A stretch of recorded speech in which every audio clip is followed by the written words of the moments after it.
Il y a 4 sortes de paille-tuvier sur le Diout. これがパレチュビエっていう名前の、マングローブの一種で4種類あるらしい。Il y a 2 arbres et 木 2 が2 bosquets. つで、2つ。C'est le dépaysement pour ces trois Japonais. À la recherche de fleurs que butinent les abeilles du Grand Nord, ils se retrouvent en plein cœur du fleuve, le Diaot, accompagnés de Ricky Martin, guide touristique à Uegwa, qui met à contribution ses services pour cette sortie un peu spéciale.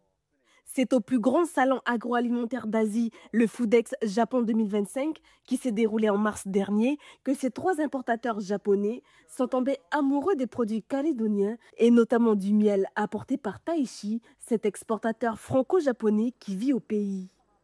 De fil en aiguille, un voyage en Calédonie a pu se programmer.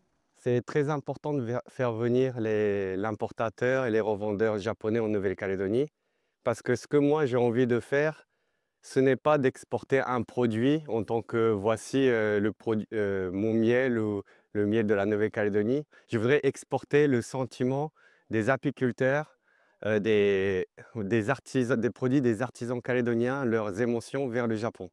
Donc ils aiment leurs abeilles un peu comme leur famille. Et cette émotion-là, ça se ressent dans les miels. Les miels qui sont naturels, pas été chauffés, pas travaillés, ils respectent les abeilles. Parmi ces importateurs, Hiromi et Misao travaillent dans le bien-être. Elles sont intéressées par les vertus du miel. Je suis venu chercher le vrai miel. Je trouve que c'est vraiment exceptionnel et je trouve vraiment très bien. Le goût et l'odorat est bien. Quant à Ricky, lui est plutôt intéressé pour la consommation. Pour pouvoir importer ses produits et parler d'eux, il est important de venir à la rencontre des producteurs. Et j'ai remarqué que c'était vraiment un travail sérieux et surtout, ils mettaient beaucoup de cœur dessus. Et donc ça, j'ai trouvé ça vraiment très intéressant. C'est au petit matin, chez Gianni et Kelly Biko, toujours près du Diaot, que ces trois spécialistes de l'importation vont pouvoir humer le parfum de la fleur de Niaouli dont les abeilles raffolent. Kelly et son mari produisent du miel depuis 15 ans et possèdent une centaine de ruches dans différents endroits de Wegua. Pour ces passionnés, c'est un plaisir de partager leur travail.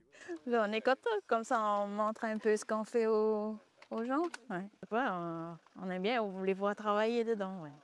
C'est tout un petit monde dedans. Après la crevette bleue calédonienne, il se pourrait que ce soit le miel calédonien qui se retrouve dans les marchés ou dans les restaurants du Japon.